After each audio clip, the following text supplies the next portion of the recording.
mean, I grew up in a democratic world, and I've lived in democratic cities all my life, although I think there's much too much partisanship.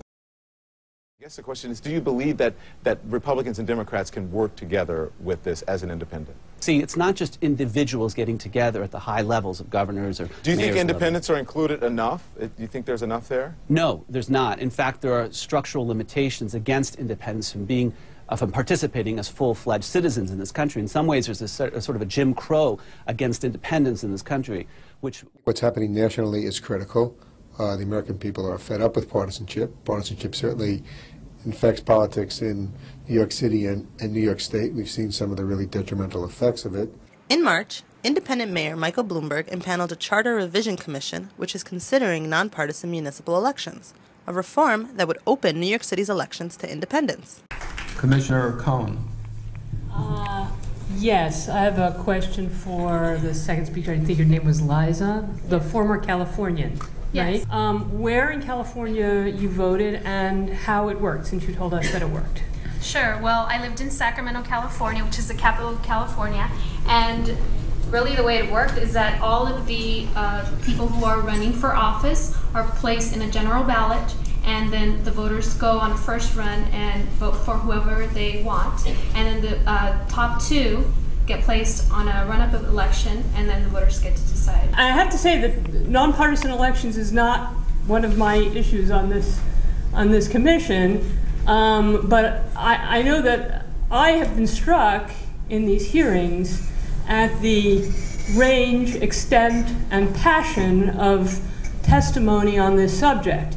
And I think that while the commission may very well ultimately decide not to put something about this on the ballot, it would be seriously remiss of us not to explore it. Young people like myself look at each issue on its own, not as part of an overreaching ideology.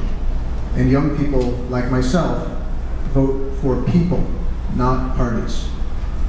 But what are we told here in New York City? If we go to vote in primaries, we're told that we're not wanted unless we join their party. It doesn't have to be this way, though. Young people like myself are told that we are the future of New York City and are encouraged to be involved in the decision-making process.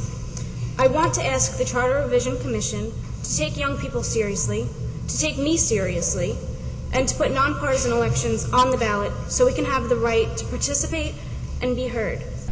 We know that one idea that you're considering is to change the New York City election system from a partisan one to a nonpartisan one. And we, the young people of the All-Stars, support that. Let's drop the parties and the politics. Let's have nonpartisan elections. Let's have a real debate done with respect. Let's create a new way that's good for the whole city. Most of the cities in this country have nonpartisan elections, and the majority of those young people locked out, independents, are people of color. 20% African American, 11% Asian, 24% Latino, and 25% under the ages of 30. What our young people are saying to us is we don't want to be in a party. We are independents, and we want to do politics in a new way, and we have to support that effort, and that's what we're fighting for here in New York City.